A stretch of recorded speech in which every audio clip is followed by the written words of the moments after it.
Sekali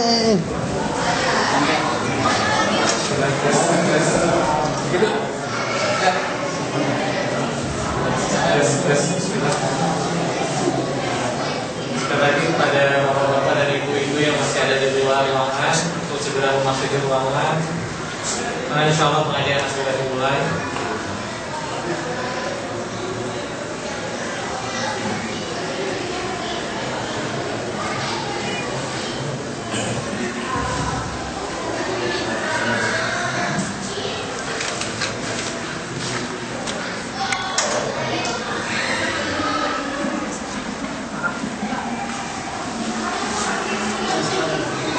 Assalamualaikum warahmatullahi wabarakatuh. Alhamdulillah, nahmaduhu wa nasta'inuhu wa nastaghfiruh. Wa na'udzu billahi min shururi anfusina wa min sayyiati a'malina. May yahdihillahu fala mudilla lahu wa may yudlil fala hadiya lahu. Asyhadu an la ilaha illallah wa asyhadu anna Muhammadan abduhu wa rasuluh. Bapak Ibu jamaah pengajian, semoga dirahmati Allah Subhanahu wa taala. Alhamdulillah pada malam ini kita kembali dipertemukan oleh Allah Subhanahu wa taala dalam rangka untuk menuntut ilmu. Semoga langkah-langkah kita dicatat oleh Allah sebagai amal soleh, dan semoga Allah memudahkan kita kelak untuk dimasukkan dalam jannah-Nya. Salawat salam semoga tercurah kepada baginda Rasulullah sallallahu alaihi wasallam, kepada keluarganya, kepada sahabatnya, dan kepada seluruh umatnya yang beritibar kepada beliau. Sebelum saya mulai, insya Allah saya akan bacakan sedikit tentang biodata Ustaz kita yang alhamdulillah sudah berada bersama kita, yang langsung dari Bandung Ustaz ya. Langsung dari Bandung, dari Soekarno-Hatta tentunya. Mudah-mudahan perjalanan kita ini dari Allah Subhanahu wa taala dan berkahi dalam rangka untuk menyampaikan ilmu tentang agama kita. Dan mudah-mudahan kita bisa meraih ilmu yang banyak dari beliau pada malam ini dan pada malam-malam berikutnya. Biodata beliau, nama kunyah beliau adalah Abu Haidar. Alamat beliau di Indonesia adalah Desa Selacau, RT 2 RW 5, Batu Jajar, Kabupaten Bandung Barat, Jawa Barat, Indonesia. Tempat tanggal lahir Bandung 8 Januari 1964. Aktivitas beliau saat ini adalah dakwah, dan beliau adalah pembina Yayasan Yahus Sunnah Bandung. Alamat beliau di Masjid di Pondok Utara. Ya, nanti kalau ada yang mau silaturahim dengan beliau bisa berkunjung ke Hotel Utara. Dan insya Allah pada malam ini beliau akan menyampaikan materi tentang pokok-pokok akidah Ahlussunnah wal Jamaah. Mungkin semua dari kita sudah terbiasa mendengar kata-kata Ahlussunnah wal Jamaah, tapi bisa jadi mungkin sebagian dari kita masih belum yakin apa itu Ahlussunnah wal Jamaah.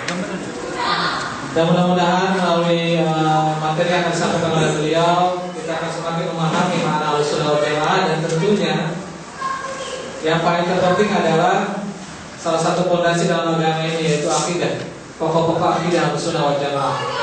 Karena akidah itu sendiri seperti akar pada sebuah tumbuhan. Jika akarnya baik, insya Allah pohon maupun ranting dan daun serta buahnya baik. Mudah-mudahan dalam ini kita akan mampu memahami pokok-pokok akidah Ahlussunnah wal Jamaah, dan kita bisa mengambil manfaat yang baik. Baik, tanpa perpanjang waktu lagi, insya Allah pada malam hari ini saya akan bagi 2 jam. Yang pertama adalah penyampaian materi oleh Ustaz Abu Haidar, kita 1,5 jam, kemudian dilanjutkan dengan tanya jawab.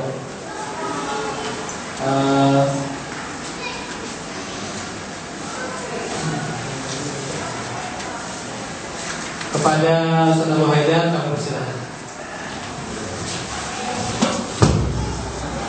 Ikhwanillah, azanillah wa iyyakum, baik hadirin yang ada di KBRI Muskat Oman ini, ataupun para pendengar Radio Roja di Bandung melalui 1476 AM, para pendengar di Ma'had Ibnu Hajar Munjul Bekasi yang juga mengikuti siaran ini secara langsung. Alhamdulillah, malam ini malam pertama bagi kita untuk mengawali acara daurah di KBRI Oman.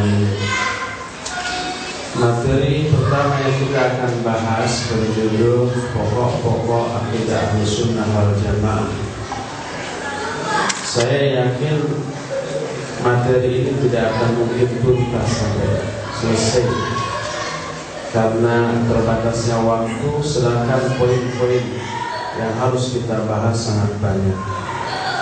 Dari judul ini setidaknya ada 4 poin yang nanti akan kita bahas. Pertama, apa itu Ahlussunnah wal Jamaah? Kedua, mengapa harus Ahlussunnah wal Jamaah? Kenapa tidak yang lain gitu?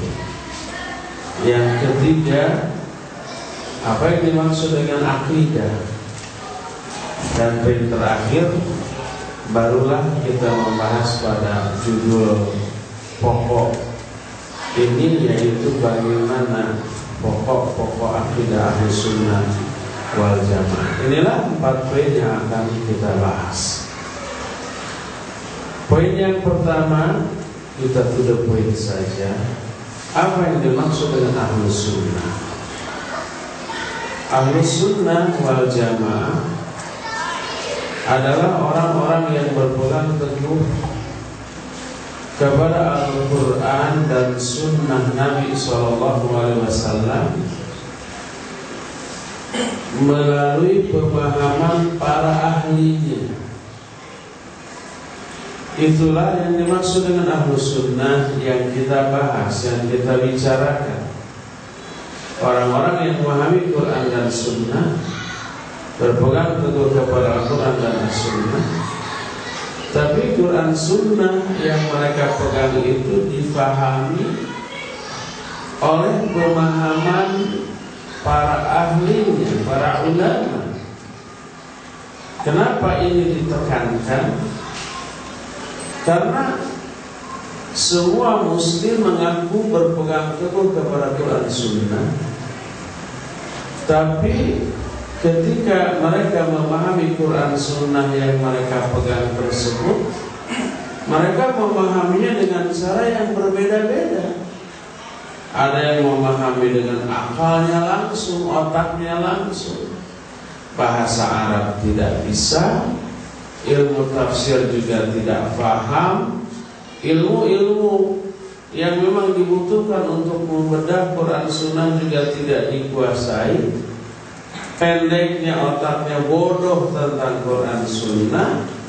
Dengan kebodohannya dia memaksa-maksakan diri memahami Quran Sunnah dengan akalnya yang kosong dari ilmu.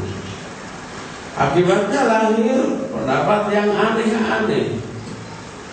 Ada lagi orang yang memahami Quran Sunnah itu sesuai dengan latar belakang pendidikan formal yang dia kuasai. Kalau latar belakang pendidikannya filsafat, dia pakai itu filsafat untuk memahami Quran dan Sunnah. Kalau latar belakang pendidikannya umpamanya masalah politik, dia pakai teori-teori politik untuk memahami Quran Sunnah dan seterusnya. Jadi Quran Sunnah difahami bukan dengan alatnya, maka yang terjadi kekeliruan. Di mana letak keliru dan letak bahayanya? Banyak. Nanti bisa berakibat agama yang kita yakini ini merupakan hasil produk akal kita sendiri, otak kita sendiri. Padahal agama ini wahyu, bukan otak. Bukan hasil produk akal manusia, tapi wahyu dari Allah Subhanahu wa Ta'ala.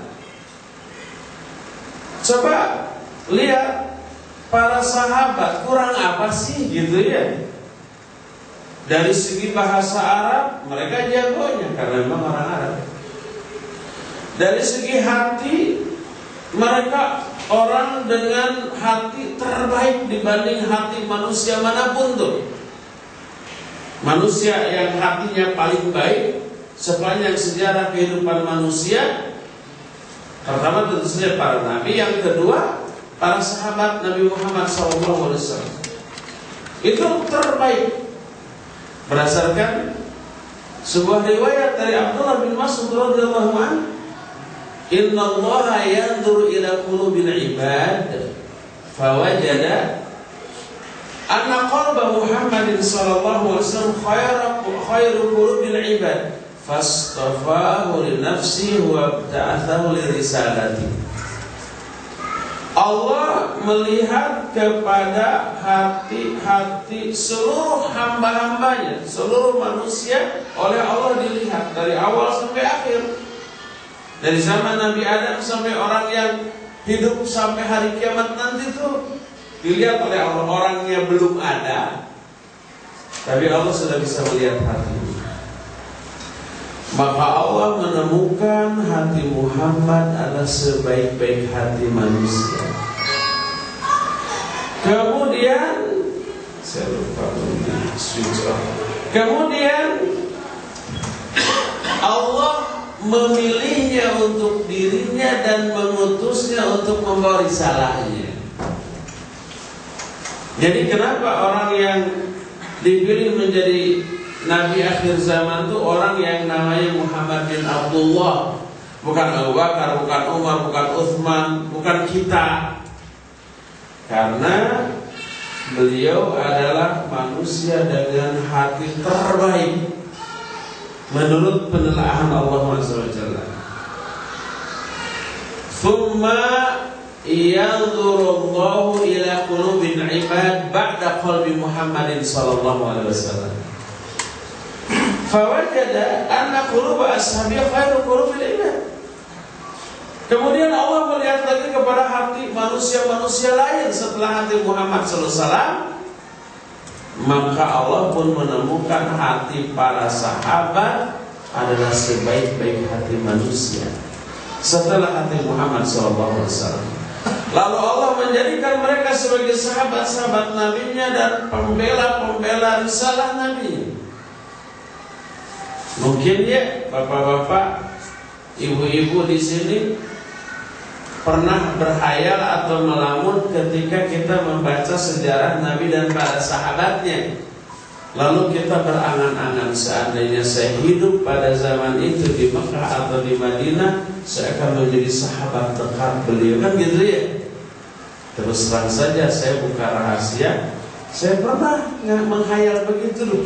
Ini menggiurkan banget kehidupan mereka. Andai saya hidup pada saat itu, wah saya akan jadi orang terdekatnya gitu.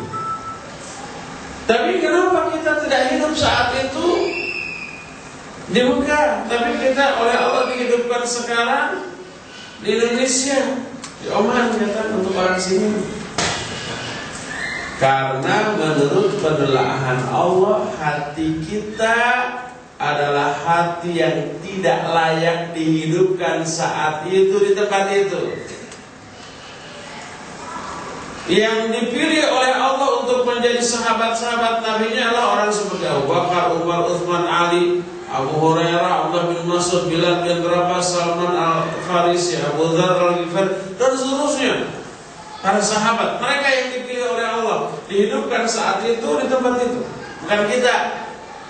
Karena apa? Karena mereka adalah manusia yang memiliki sebaik-baik hati dibanding manusia yang lainnya. Kalau hati seperti kita hidup saat itu di tempat itu, mungkin kita akan jadi pengikut Abu Jahal. Karena iman kita yang sangat lemah, karena hati kita yang mungkin buruk, tercampur dengan berbagai macam kepentingan duniawi.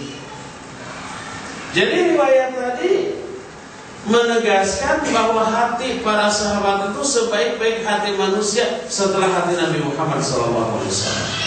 Ini kelebihan sahabat yang kedua. Yang pertama tadi kan jago bahasa Arab karena memang orang Arab. Kedua, hati mereka itu sebersih-bersih hati manusia. Ketiga, mereka punya guru yang super hebat, yaitu Nabi Muhammad SAW. Dan kecerdasan mereka juga sudah terakui oleh siapapun yang menelaah sejarah kehidupan mereka, ucapan mereka, sikap mereka, dan seterusnya. Coba kurang apa sahabat? Ya, bahasa Arab jago, hatinya bersih, dibimbing langsung oleh Nabi Muhammad SAW, cerdas, dan seterusnya. Tapi ketika dengan seabrek kelebihan itu mereka mencoba memahami ayat atau hadis langsung dengan otaknya, mereka terjerumus ke dalam kesalahan dan kekeliruan. Cuma kesalahan mereka itu dikoreksi oleh Nabi Muhammad SAW. Maka ada nggak contoh kekeliruan mereka? Banyak. Contoh, ketika turun Al-Quran surah Al-An'am ayat 82, Allah berfirman, alladzina amanu wa lam yalbisu imanahum bidzulmin ulaika lahumul amnu wa hum muhtadun. Orang-orang yang beriman dan tidak mencampur adukan iman dengan zalim, mereka akan peroleh dua balasan. Pertama, al-amnu ulaika lahumul amnu, mereka iman. Kedua, tidak mencampur adukan iman dengan zalim. Apa mafhum mukhalafah dari ayat ini? Pemahaman sebaliknya dari ayat ini. Mafhum mukhalafahnya yaitu orang yang mencampur adukan iman dengan zalim tidak akan dapat keamanan, tidak akan dapat hidayah. Yang dimaksud keamanan di sana aman dari murka dan azab Allah Subhanahu wa taala. Alias akan diazab kalau orang mencampur iman dengan zalim. Ketika ayat ini turun, semua sahabat merasa keberatan. Wah, berat, kena, merasa semuanya kena dengan ayat ini. Kenapa? Karena salah paham. Mereka memahami ayat ini dengan makna zalim dalam ayat ini zalim biasa, baik zalim kepada diri sendiri atau kepada sama manusia. Dan semua perbuatan dosa dan maksiat berarti zalim minimal kepada diri sendiri itu. Sehingga para sahabat datang kepada Nabi sallallahu alaihi wasallam, sampai orang-orang sekali Abu Bakar juga datang kemudian bertanya, ya Rasulullah, ayyuna lam yadlim nafsa, ayyuna lam ya'mal su'an. Wahai Rasulullah, siapa sih di antara kita yang tidak pernah zalim? Siapa sih di antara kita yang tidak pernah berbuat dosa? Kalau begitu, semua kita tidak aman dari azab alias kena azab dan tidak dapat hidayah. Itulah keberatan para sahabat dengan ayat ini. Apa kata Nabi SAW? Laisal amru kama tadunnun. Oh, ayat ini tidaklah seperti yang kalian pahami. Salah pemahaman mereka. Ayat ini tidak begitu. Ayat ini tidak begitu maknanya. Itu kata Nabi SAW. Alam tasma ila qawli rajul salih hinama ya'idhu ibnahu ya bunayya la tusyrik billahi inna syirka la dhulmun adzim. Tidakkah kalian pernah mendengar ucapan seorang hamba yang saleh, Luqman al-Hakim, ketika dia mengajari anaknya salah satu pelajaran yang diberikan kepada anaknya, ya bunayya la tusyrik billah inna syirka la dhulmun adzim.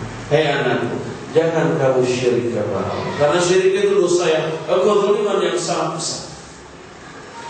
Jadi yang dimaksud orang beriman dan tidak mencampur adukan iman dengan zalim, maksudnya tidak mencampur iman dengan syirik. imannya murni, tauhidnya lurus, tidak terkandung syirik. Orang ini dapat 2 jaminan, aman dari azab Allah dan akan memperoleh hidayah dari Allah Subhanahu wa taala. Ini contoh yang pertama kesalahan para sahabat dalam memahami ayat, karena mereka langsung memahami dengan otaknya, tapi dikoreksi dan tidak berlanjut terus di atas kesalahan.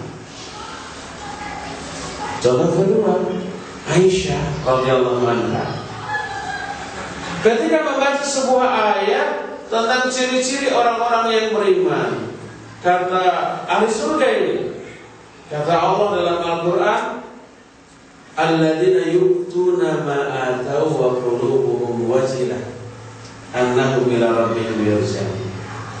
Orang-orang beriman ahli surga itu orang-orang yang sudah melakukan amal-amal soleh yang mereka lakukan, tapi hati-hati mereka takut kepada Allah. Amal solehnya hebat, tapi hatinya takut. Aisyah mikir, kalau takut, walaupun dia beramal soleh, mungkin dia melakukan dosa.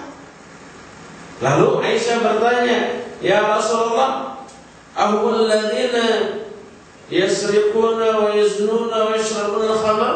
Ya wahai Rasulullah, apakah mereka yang diceritakan dalam ayat ini maksudnya adalah ahli ibadah tapi mereka juga suka dosa, mencuri, berzina dan minum khamr? Karena takut tadi. Kata Nabi SAW, laisal amru kama tadunni. Ayat itu tidaklah seperti yang kamu duga. Tapi yang dimaksud adalah mereka beribadah, beramal soleh, tapi hati mereka takut kalau ibadah dan amal solehnya itu ditolak dan tidak diterima oleh Allah SWT. Berarti salah tuh pemahaman Aisyah. Cuma kesalahan itu langsung dikoreksi oleh Nabi SAW dan tidak berlanjut terus di atas kesalahan. Ini contoh kedua, dan contoh-contoh lain banyak. Para sahabat salah dalam memahami ayat. Kurang apa para sahabat? Dari segala segi mereka jauh lebih layak dari kita kalau otaknya mau langsung dipakai untuk memahami ayat atau hadis. Tapi ini semua menunjukkan bahwa agama ini bukanlah produk otak, tapi wahyu dari Allah Subhanahu wa ta'ala. Bayangkan kalau para sahabat aja sering keliru ketika memahami ayat langsung dengan otaknya, apalagi kita yang bahasa Arab nggak ngerti, ilmu tafsir nggak paham, ilmu-ilmu alat lain yang dibutuhkan untuk memahami Quran Sunnah juga tidak dikuasai. Pasti kesempatan kemungkinan terjerumusnya ke dalam kesalahan jauh lebih besar daripada para sahabat. Oleh karena itulah, maka tadi saya tekankan, kenapa Ahlus Sunnah wal Jamaah itu maknanya orang-orang yang berpegang teguh kepada Quran Sunnah menurut pemahaman ahlinya. Nanti siapa ahlinya kita akan bahas. Ini ditekankan karena betapa banyak manusia yang memahami Quran Sunnah dengan otaknya, dengan filsafat, dengan teori-teori ilmu-ilmu duniawi yang bukan menjadi alat untuk membongkar dan membedah serta memahami Al-Quran dan As-Sunnah.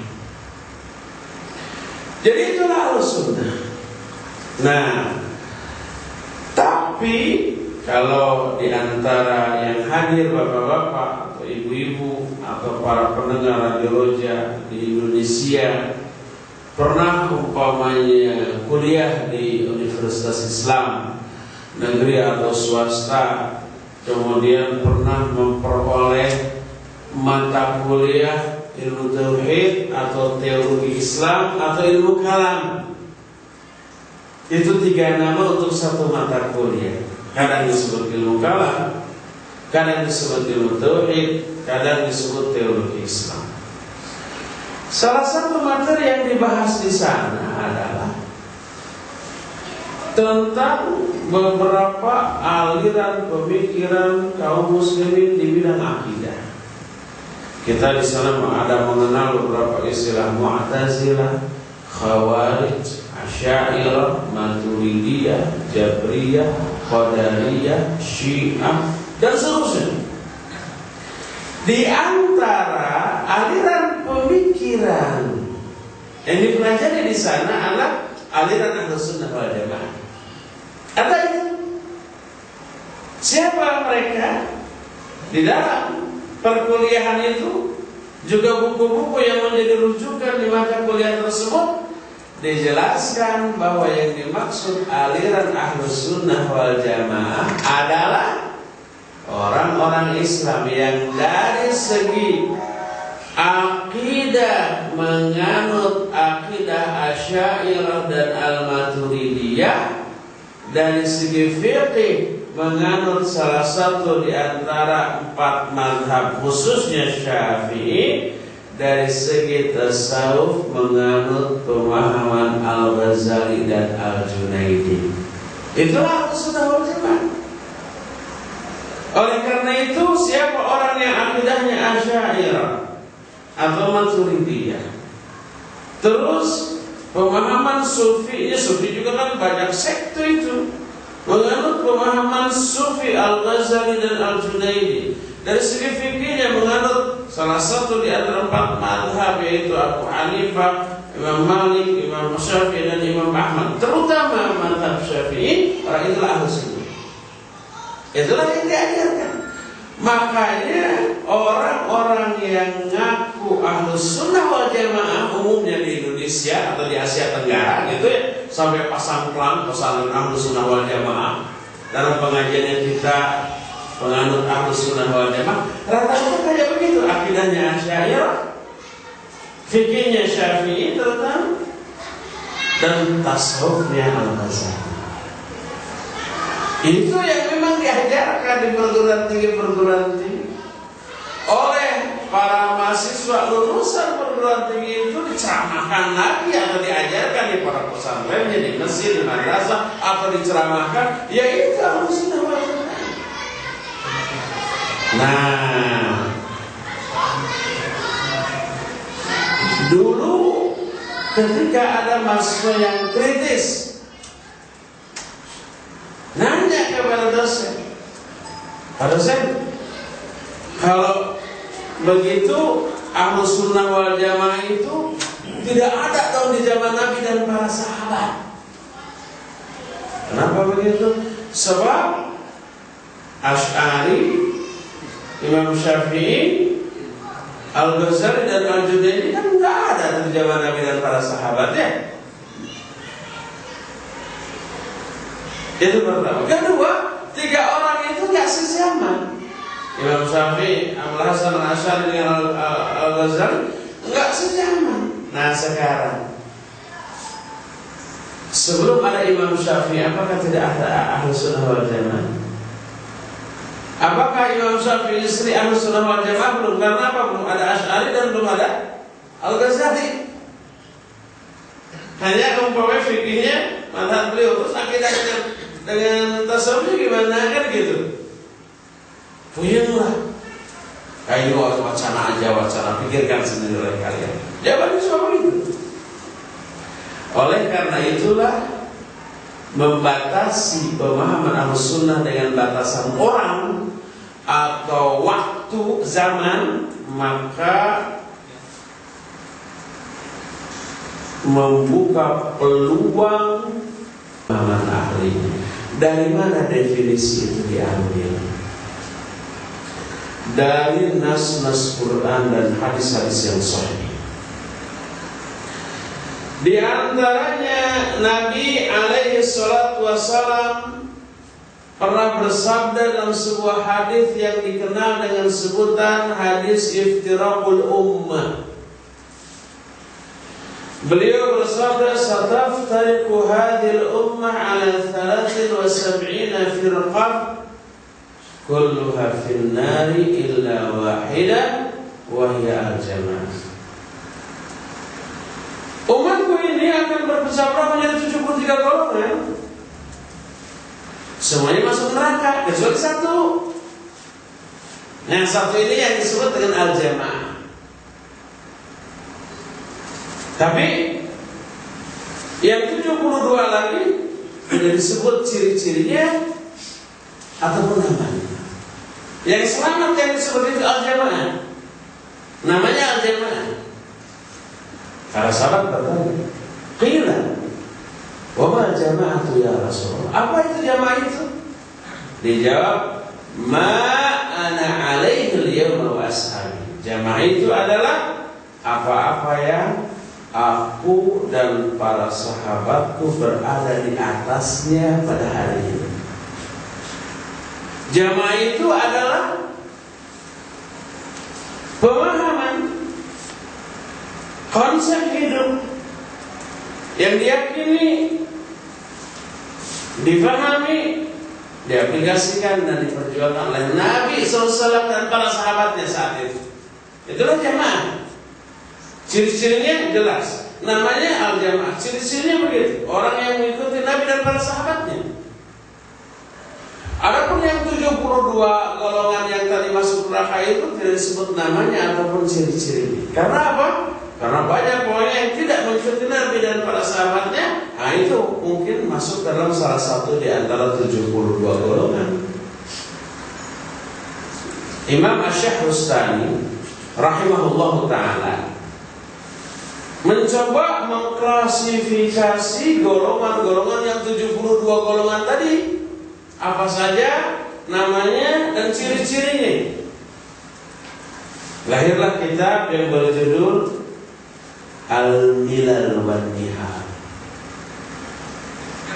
Itu menjelaskan tentang 72 golongan di kalangan umat Islam yang keliru, yang menyimpang dari segi akidah, tapi penyimpangan dan kekeliruannya tidak mengeluarkan mereka dari Islam.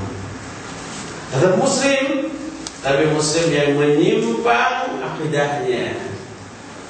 Kenapa dianggap masih Muslim? Sebab Nabi menyatakan, "Sataftariqu umatku akan terpecah belah." Walaupun terpecah belah dan divonis masuk neraka, tapi masih diaku sebagai umatku. Menunjukkan masih Muslim. Kekeliruannya, kesalahannya, penyimpangannya, kebidahannya tidak mengeluarkan mereka dari Islam. Masih Muslim, cuma Muslim yang berdosa besar. Dosa-besarnya inilah yang menyebabkan mereka masuk dalam neraka, sekalipun dipastikan tidak akan kekal abadi dalam nerakanya karena mereka tidak keluar dari ajaran Islam. Nah, berdasarkan hal tersebut, maka ternyata orang-orang yang selamat itu disebut al-jamaah. Disebut Ahlus Sunnah karena kuatnya mereka berpegang teguh kepada sunnah. Dan disebut al-jamaah karena Nabi SAW menyatakan seperti itu. Yang ciri-cirinya, orang-orang yang masuk ke dalam kategori Ahlus Sunnah wal Jamaah adalah orang-orang yang mengikuti Nabi dan para sahabatnya di dalam memahami Islam tentu saja. Bukan dalam urusan duniawi. Nabi SAW tidak mengajarkan urusan duniawi, kecuali kalau urusan duniawi tersebut memiliki urgensi yang cukup penting dalam masalah agama. Maka sekalipun dalam urusan dunia, tapi kalau Nabi SAW menyatakan hal tersebut, maka wajib untuk kita yakini sekalipun urusan dunia itu. Contohnya banyak. Contohnya umpamanya kata Nabi SAW hadis sahih riwayat Imam Bukhari dalam kitab Sahih Bukhari, juga dalam kitab Riyadhus Shalihin, juga dalam kitab Bulughul Maram masalah fiqih. Oleh Imam Ibnu Hajar, hadis ini dimasukkan dalam bab tentang najis, tentang air. Kata Nabi SAW, "Idza waqa'a adzubabu fi syirabi ahadikum falyaghmissu wal yanzahu." Kalau ada seekor lalat jatuh di minumanmu, maka celupkan itu lalat, kemudian buang lalatnya. Fa inna fi ihda janahaihi da'un wa fil ukhra dawa atau syifa. Karena di salah satu sayapnya ada penyakit, di sayapnya yang lain ada obatnya, ada penawar. Ini urusan akhirat atau urusan dunia? Urusan dunia. Tapi Kok Nabi SAW tahu? Apakah sudah mengadakan penelitian, dilihat sama mikroskop begitu? Mikroskopnya juga belum ada saat itu. Belum ada. Dari mana Nabi SAW tahu? Dari wahyu. Mungkin itu Nabi sok tahu. Kalau kita mengatakan Nabi sok tahu urusan dunia, lancang itu. Dalam Al-Quran surah An-Najm ayat 2 dan ayat 3 Allah menyatakan, "Wa ma yantiqu 'anil hawa in huwa illa wahyu." Nabi SAW itu tidak pernah berbicara dengan hawa nafsu. Semua yang dikatakanlah wahyu yang Allah wahyukan kepadanya. Oleh karena itu, siapa orang yang berani mengatakan Nabi SAW sok tahu dalam masalah ini, orang itu telah berbenturan secara langsung dengan Al-Quran yang menyatakan Nabi tidak pernah berbicara dengan hawa nafsu. Kalau sok tahu berarti hawa nafsu itu. Semua yang dikatakan wahyu yang Allah wahyukan kepadanya.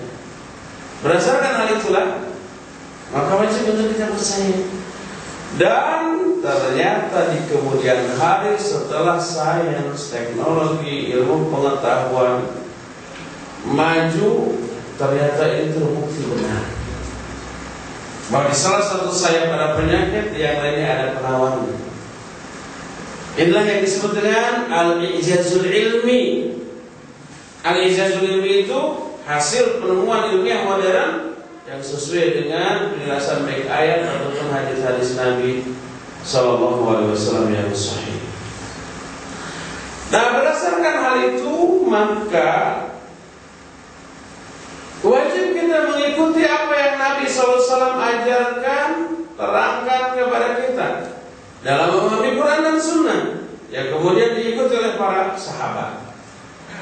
Siapa orang yang memahami Quran Sunnah, mengikuti Nabi dan para sahabat, dijamin benar berdasarkan nas Al-Quran dan hadis Nabi SAW yang sahih. Mana nas Qurannya? Coba lihat Al-Quran surah At-Taubah ayat yang ke-100 ya. Allah menyatakan, "Was-sabiquna al-awwaluna minal muhajirin wal ansar walladzina ittaba'uhum bi ihsan radhiyallahu anhum wa radu an wa 'adda lahum jannatin tajri tahtaha al-anhar." Kata Allah, dan orang-orang yang mula-mula masuk Islam dari kalangan muhajirin dan ansar, maksudnya para sahabat. Istilah as-sabiqun al-awwalun, muhajirin, ansar, itu gak ada lain kecuali sahabat. Maksudnya para sahabat Nabi SAW. As-sabiqun al-awwalun itu orang-orang yang mula-mula. Minal muhajirin, muhajirin itu orang Mekah yang pindah ke Madinah. Wal ansar, ansar itu orang Madinah yang menolak kedatangan muhajirin. Itu semua sahabat. Kata Allah, dan orang-orang yang mula-mula masuk Islam dari kalangan muhajirin dan ansar, terus walladzina taba'uhum bi ihsan, dan orang-orang yang mengikuti mereka yang kebaikan, mengikuti para sahabat, mengikuti muhajirin dan ansar dalam kebaikan. Mengikuti dalam hal apa? Mengikuti mereka dalam hal memahami Quran Sunnah, meyakini Quran Sunnah, mengamalkan Quran Sunnah, membela Quran Sunnah, mendakwahkan Quran Sunnah. Mengikuti mereka dalam hal itu, bukan mengikuti mereka dalam urusan duniawi, bukan. Maka kata Allah, radhiyallahu anhum wa radu'an, Allah mereka ridha kepada mereka, mereka juga ridha kepada Allah. Wa 'adda lahum jannatin tajri tahtaha al-anhar, dan Allah menjanjikan untuk mereka surga-surga yang banyak mengalir sungai-sungai di bawah. Ayat ini, ayat yang ke-100 dari surah At-Taubah ini memberi jaminan kepada siapa? Kepada dua pihak. Yang pertama sahabat Nabi SAW. Pihak kedua orang-orang yang mengikuti para sahabat dalam memahami Islam. Dua kelompok ini oleh Allah dijamin. Apa jaminannya? Dua. Pertama, Allah ridha kepada mereka dan mereka juga ridha kepada Allah. kedua surga yang banyak mengalir sungai-sungai di bawahnya. Ayat ini mengisyaratkan bahwa pemahaman mereka tentang Islam itu benar. Kalau salah, nggak dijamin ridho Allah dan surga dong. Kalau para sahabat benar pemahaman Islamnya, orang-orang yang mengikuti para sahabat juga kebahagiaan benarnya dan kebahagiaan juga janji Allah ridho dan surga tadi. Ini ayat pertama yang menjadi dalil bahwa memang dalam memahami Islam itu harus mengikuti pemahaman para sahabat, karena mereka orang yang paling tahu, paling paham tentang Quran Sunnah setelah Nabi Muhammad SAW. Diterima dari Irbad bin Sariyah radhiyallahu anhu. Habis ini agak panjang. Kata Irbad, wa'adana Rasul sallallahu alaihi wasallam mau'izatan balighan wajilat minhal qulub wa darifat minhal uyun. Suatu saat Nabi selesai memberikan wejangan kepada kami dengan wejangan yang sangat menentu, yang membuat hati kami bergetar dan air mata kami bercucuran. Pada Nabi saat itu para sahabat. Lalu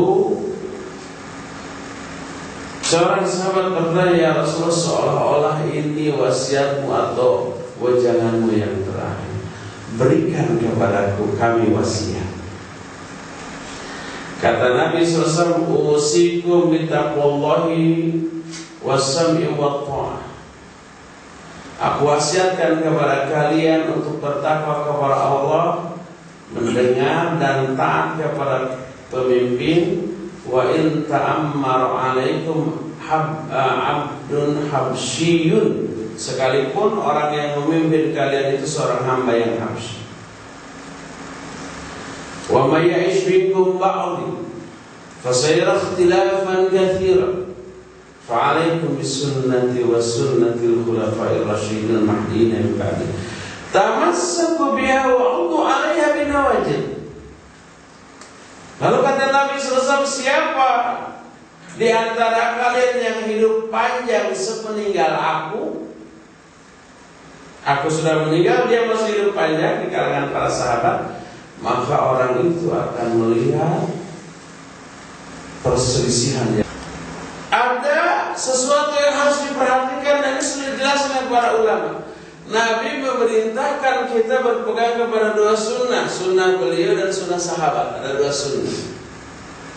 Timbul pertanyaan, apakah sunnah Nabi dan sunnah sahabat sama atau beda? Kalau beda, sunnah sahabat beda dengan sunnah Nabi, bukan sunnah atau bid'ah ya. Kalau menyimpang dari sunnah Nabi bukan sunnah, tapi bid'ah. Yang menunjukkan bahwa sunnah Nabi dengan sunnah sahabat itu sama, itu juga. Oleh karena itu, walaupun Nabi menyebut dua sunnah, fa'alaikum bisunnati wa sunnatil khulafa'ir rasyidin, tapi setelah itu Nabi menyatakan tamassaku biha, bukan bihima, wa 'addu 'alaiha, bukan 'alaihima. Kata Nabi, tamassaku biha, pegang oleh kalian satu sunnah itu. Satu, pada sebutan tadi dua sunnah, sunnah Nabi dan sunnah sahabat. Tapi setelah itu pegang teguh itu sunnah. Sunnah yang mana? Dua-duanya, karena walaupun disebut dua, maknanya sama, satu. Ini menunjukkan sunnah sahabat sama dengan sunnah Nabi, karena sahabat hanya akan mengikuti sunnah Nabi SAW. Tidak mungkin mengada-adakan sesuatu yang tidak diajarkan oleh Nabi SAW. Timbul pertanyaan lagi, kalau memang sunnah Nabi dan sunnah para sahabat itu sama gitu-gitu juga, ngapain babnya disebut?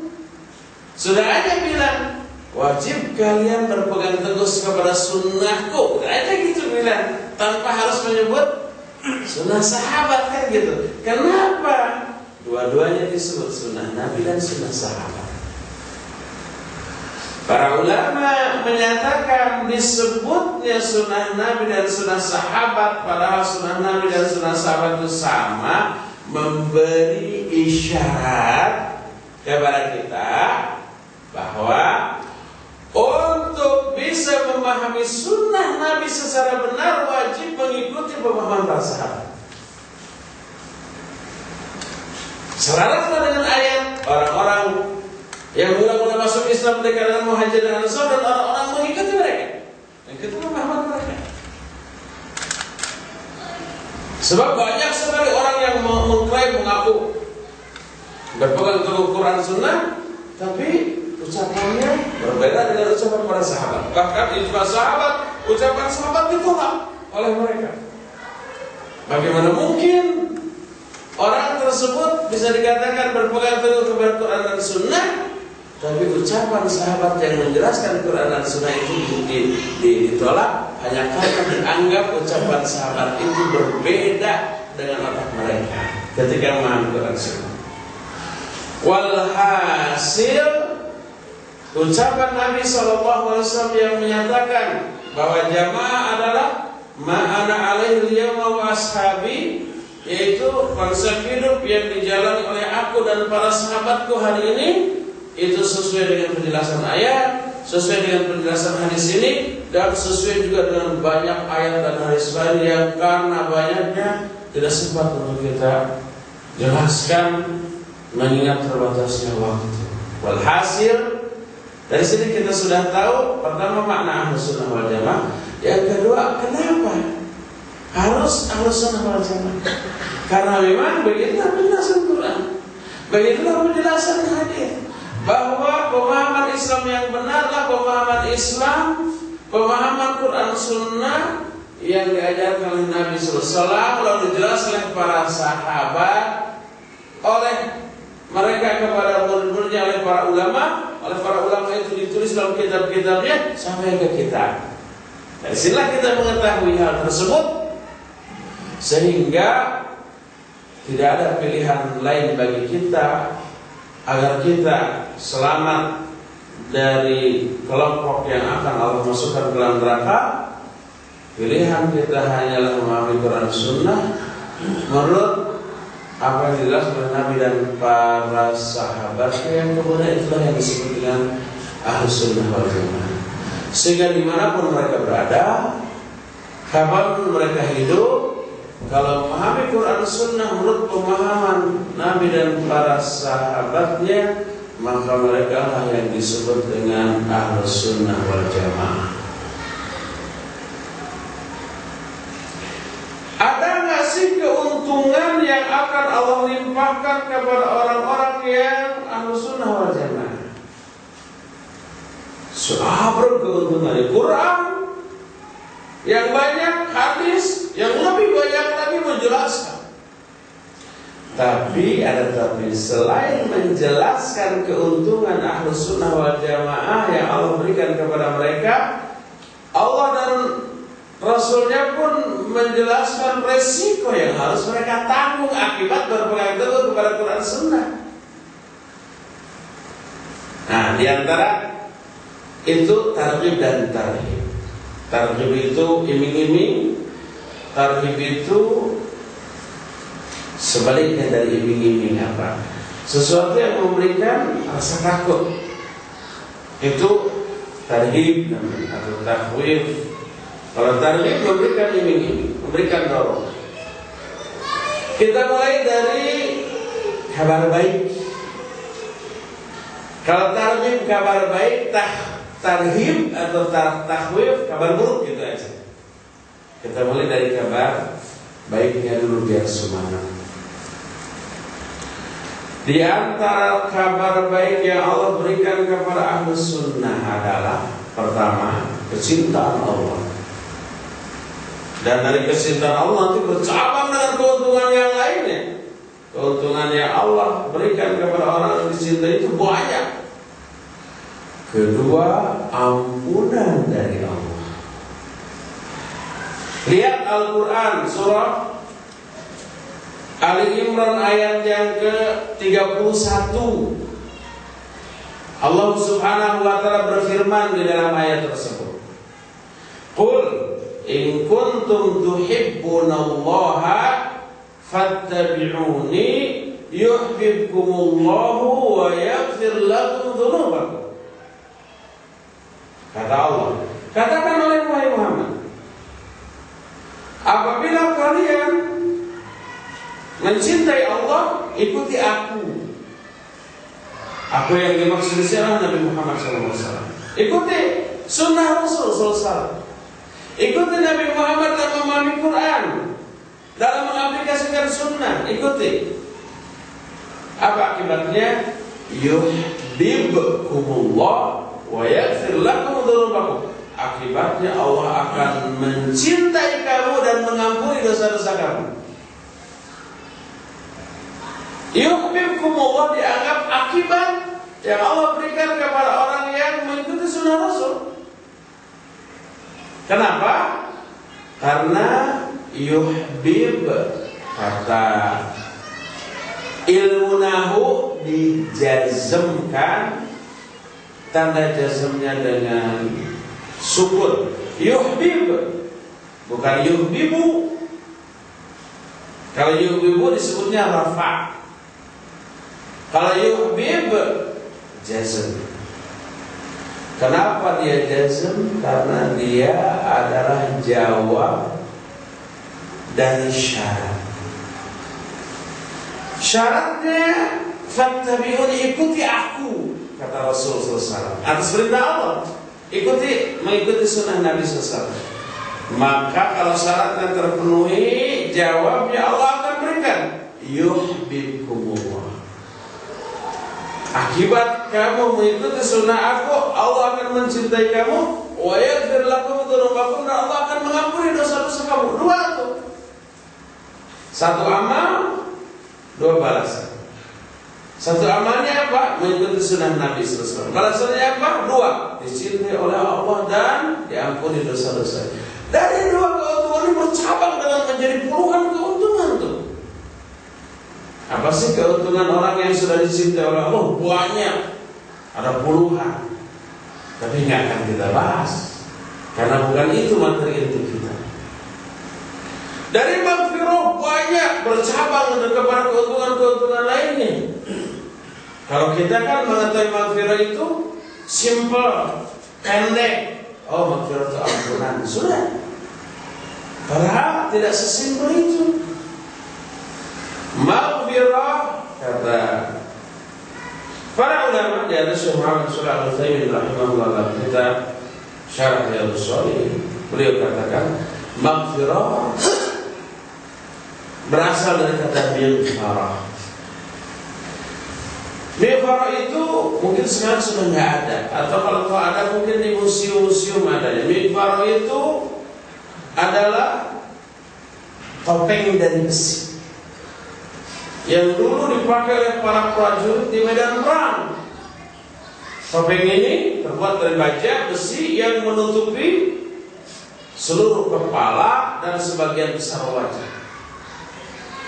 Yang kelihatan cuma mata, hidung, sama mulut. Mata untuk melihat, hidung untuk bernafas, mulut untuk mengomando dalam perang. Tapi pipinya, dagunya, keningnya tertutup. Itu namanya mighfarah. Dan mighfarah memiliki dua fungsi. Fungsi pertama sater, menutupi kepala dan bagian-bagian vital yang lainnya. Kalau ada panah yang dilepaskan menuju kepala kita, mental ikat, gitu kan? Atau ada pedang disabatkan ke kepala kita, kena penutup kepala itu, maka nggak akan lupa, paling pusing ya. Nah, jadi pertama, fungsi pertama satar, menutupi. Kedua, wiqayah, melindungi. Ya menutupi, ya melindungi. Inilah dua fungsi yang terkandung dalam mighfarah. Kata itu karena memiliki fungsi yang sama. Maghfirah berfungsi pertama menutupi, kedua melindungi. Menutupi apa? Menutupi dosa tersebut dari pandangan manusia. Orang itu berdosa, tapi dosanya Allah tutup, tidak dibuka, dibongkar di hadapan manusia di dunia. Ditutup oleh Allah Subhanahu wa Ta'ala. Itu di dunia ini. Dan di akhirat diampuni. Selamat dia dari azab. Dihapus. Yang dihapus itu 3 tuh. Pertama, catatan dari amal buruk itu, dosa itu dihapus. Di akhirat tidak akan ada lagi, tidak akan dibawa-bawa lagi. Yang kedua, azab yang tadinya disanakan untuk orang itu karena dosa itu dihapus, di cancel. Dan yang ketiga yang juga dihapus, athar sayyi'ah minal dzunub, dampak buruk dari dosa itu juga dihapus. Dampak buruk dari dosa kan banyak ya, hati keras gitu ya, semangat maksiat kepada ibadah jadi malas gitu, itu juga akan dihapus. Oleh karena itu, siapa orang yang berdosa kemudian dosanya oleh Allah ditutup di dunia, tapi di akhirat diazab, orang itu nggak dapat maghfirah. Sebaliknya, siapa orang yang berdosa tapi dosa itu oleh Allah dibongkar di dunia, jadi semua orang tahu, malu dia, tapi diampuni di akhirat, orang itu juga tidak memperoleh maghfirah. Maghfirah itu kalau seseorang berdosa lalu oleh Allah dosanya ditutup di dunia, tidak diberitahukan kepada orang sehingga orang-orang nggak tahu bahwa dia dosa, di sana soleh aja, dan di akhirat orang itu diampuni, tidak diazab. Itulah maghfirah. Betapa banyaknya manusia berdosa tapi orang lain nggak ada yang tahu. Disangkanya orang itu soleh, dipuji. Makanya Nabi SAW mengajarkan doa ketika kita dipuji ya. Siapa orang yang dipuji oleh orang lain, hendaklah dia berdoa dengan doa, Allahumma la tu'akhidni bima yaqulun waghfir li mimma la ya'lamun waj'alni khairan mimma yadhunnun. Bagi bapak-bapak, ibu-ibu yang sering dipuji orang, hafalkan doa ini 3 kalimat aja, nggak banyak. Pertama, Allahumma la tu'akhidni bima yaqulun, ya Allah jangan kau anggap aku karena pujian mereka kepadaku. Waghfirli mimma la ya'lamun, ampuni aku dari dosa-dosa yang tidak mereka ketahui. Mereka memuji karena nggak tahu kita itu banyak dosa ya. Ampuni dosa yang tidak mereka ketahui. Waj'alni khairan mimma yadhunnun, dan jadikan aku lebih baik daripada dugaan mereka. Mereka menduga kita baik, makanya memuji. Jadikan aku lebih baik lagi daripada dugaan mereka. Ini doa apabila kita dipuji oleh orang lain. Makanya kalau seseorang berbuat dosa baru sekali 2 kali, oleh Allah masih ditutup. Tapi kalau seorang berbuat dosa lalu dibongkar, diketahui, itu menunjukkan orang itu melakukan dosa itu bukan sekali 2 kali, tapi sudah berkali-kali. Suatu saat Umar bin Khattab radhiyallahu anhu menangkap seorang pencuri, ditangkap. Ditanya oleh Umar, "Kam marrah saraqta?" Sudah berapa kali kamu mencuri?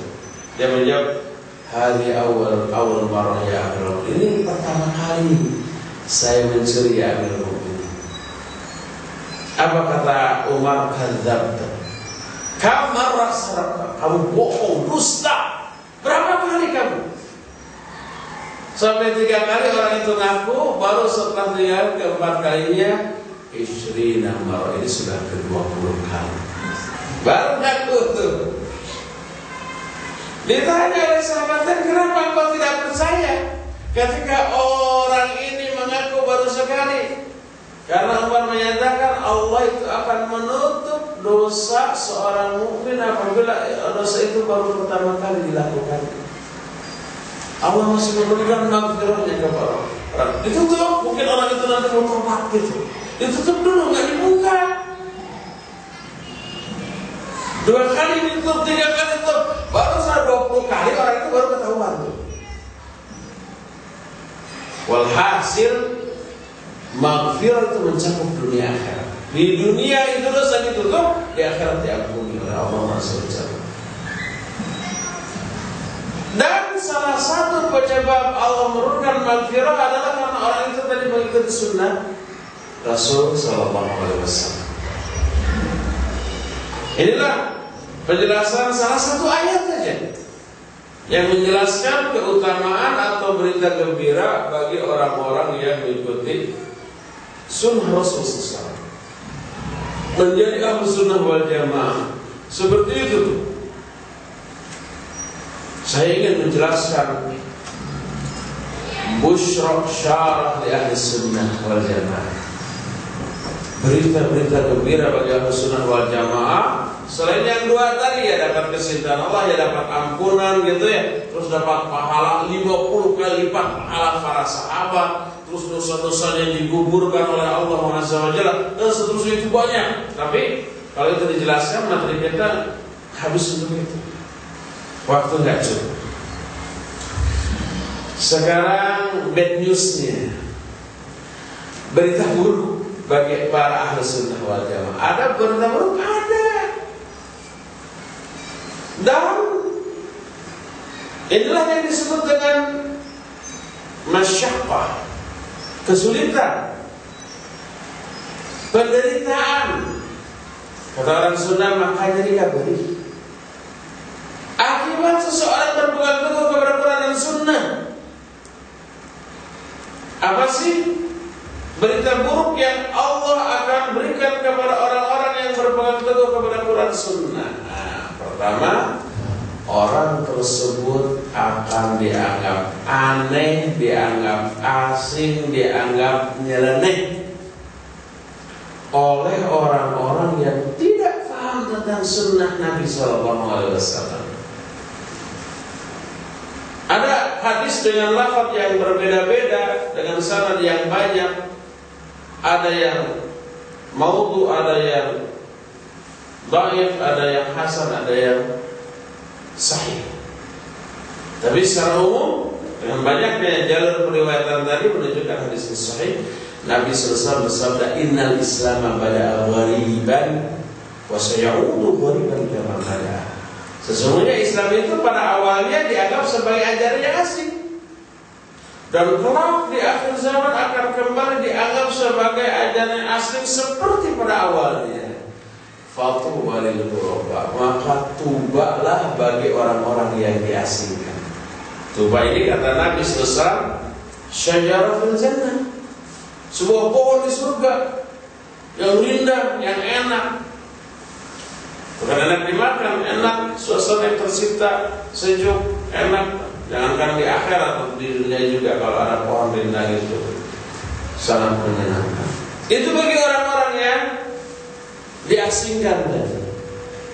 Siapa yang diasingkan itu adalah lafaz hadis kesananya yang berbeda-beda. Yang pertama menyatakan alladzina yuhyuna ma amatan nasu min sunnati, orang-orang yang menghidupkan kembali sunnah-sunnah kami yang sudah dimatikan oleh mayoritas manusia. Kedua, alladzina yuslihuna ma afsadan nasu min sunnati, orang-orang yang memperbaiki sunnah-sunnah kami yang sudah dirusak oleh manusia.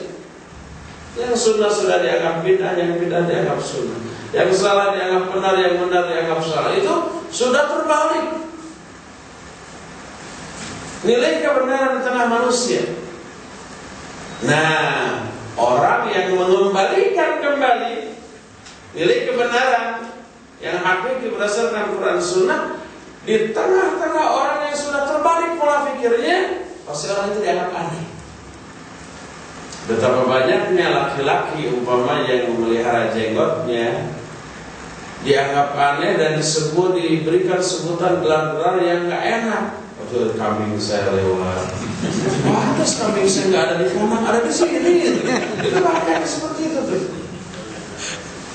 Betapa banyaknya orang yang memakai celana yang cingkrang, yang tidak menutupi dua mata kaki, dicelotehi dengan celotehan yang nyelekit. Wah, kebanjiran mana nih? Kurang bahan ya, tuh saya banyak tuh tambah bahan. Macam-macam itu. Betapa banyaknya para wanita yang berjilbab, berhijab, apalagi bercadar, ya disebut ninja, disebut sulul bolong,